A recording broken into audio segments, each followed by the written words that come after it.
मारपीट भी किया। कौन? सत्यनारायण राउतरी अडानी का फील्ड मैनेजर है। क्या बोल रहा था आपको? कि तुमको इसी जमीन पर गाड़ दूंगा। थाना में मेरा केस नहीं लिया। कहा कि क्या ये पत्थर से लग रहा है, पत्थर से लगेगा तो माथा किसका फूटेगा, इसलिए आप जमीन अडानी को दे दीजिए। हम कहे हम तो मर जाएंगे लेकिन जमीन नहीं देंगे। वालिश के पिता गणेश जिंदा है, लेकिन दस्तावेजों में उन्हें स्वर्गीय दिखा दिया गया, जिससे जमीन लेना आसान हो गया। वो जिंदा है, उनको स्वर्गीय बना दिया है। और हम लोग 3 भाई हैं। 3 भाई में 2 भाई का जो है जमीन जो है 2 भाई का नाम से कर दिया है, 1 भाई को भी छोड़ दिया है। और मेरा पिताजी इनकार था देने से, हम भी इनकार हैं। और वो लोग जबरदस्ती मेड़ तोड़ दिया है और हम लोग को घेराबंदी के अंदर घुसने नहीं देता है। कंपनी के लोग तो दिन और प्रतिदिन दिन और रात घूमती है, लेकिन जमीन देने के लिए हम लोग तैयार नहीं है और किसी भी कीमत पर हम लोग जमीन नहीं देंगे। तो क्या कहते हैं वो लोग, कंपनी वाले जो आते हैं? कंपनी के लोग कहते हैं क्या कि हम लोग को जमीन दीजिए, आप लोग को रोजगार देंगे। तो हम लोग कहते हैं कि हम लोग को कोई रोजगार नहीं चाहिए किसी भी कीमत पर। अपना धरती माता को बेच करके हम लोग रोजी रोजगार और धंधा नहीं करेंगे। अडानी ग्रुप के लोग जो धमकियां तो देते हैं। आपको भी कोई बोला क्या कुछ? हाँ, बोलने का तो कहता है क्या कि आप लोग यहाँ प्लान लग जाएगा तो आप लोग बहुत फेर में पड़ जाइएगा। हाँ, आप लोग यहाँ से स्वतः आप लोगों को भागना पड़ेगा। तो हम लोग तो जैसे तो पर भी हम लोग नहीं देंगे। 1 एकड़ जमीन है। तो आप देना चाहते हैं? देना नहीं चाहते हैं।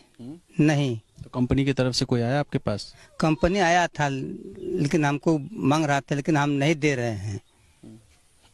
क्या वजह ना देने की? नहीं देंगे जमीन। पैसा लेके क्या करेंगे? पैसा कितना दिन रहेगा मेरा?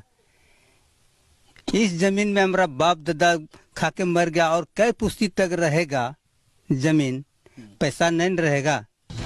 और किसानों के इस विरोध पर हमने अडानी ग्रुप से भी सवाल किया तो जवाब मिला, जो विकास नहीं चाहते वही ऐसा कह रहे हैं, वही ऐसा कर रहे हैं। तो विकास की जो कहानी पूरे देश में सुनाई जा रही है, कुछ वैसी ही कहानी अडानी ग्रुप झारखंड के इस इलाके में सुनाने में लगा है। और इस कहानी का चेहरा बनाए जा रहे हैं वो बड़े किसान जिन्होंने जमीन के बदले में मुआवजा लेकर शानदार गाड़ियां खरीद ली और नए घर बना लिए। और मारे जा रहे हैं छोटे किसान जिन्हें धमकी देने में किसी को कोई गुरेज नहीं, अगर जमीन ना दी तो उसी जमीन में गाड़ देंगे। तो thermal power plant Adani group का है, तो रघुवर सरकार और उनकी पुलिस क्या करे? करीब 10 महीनों से हम खेत पर नहीं जा पाए हैं। वहाँ मेरा बोरिंग है, बोरिंग का घर बना हुआ है, लोहा का गेट है। तो ये जगह है, आप देख सकते हैं कि अडानी का जो पावर प्लांट बन रहा है, उस पावर प्लांट के लिए इस पूरे इलाके को करीब 917 एकड़ ज़मीन लेकर ये पावर प्लांट बनाया जाना है, जिसमें से 400 एकड़ के आसपास की ज़मीन अभी अधिग्रहित कर दी गई है। और इसमें ऐसे कई खेत हैं जो फिलहाल अडानी ग्रुप को ट्रांसफ़र नहीं हुए, बावजूद उसके इस तार के बाढ़ के घेरे में आ चुके हैं।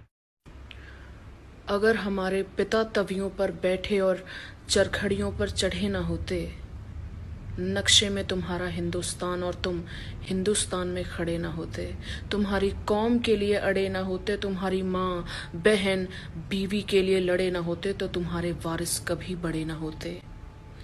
छिप जाते हम भी तुम्हारी तरह बेगैरत होकर, अगर हमारे हाथों में ये लोहे के कड़े ना होते।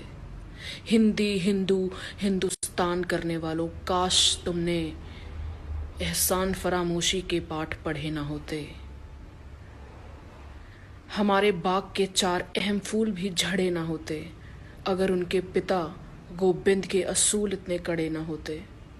अगर पता होता नजरें हम ही पर हैं, तो जिस जमीन की तरफ बढ़ रहे हो उसी में गड़े ना होते।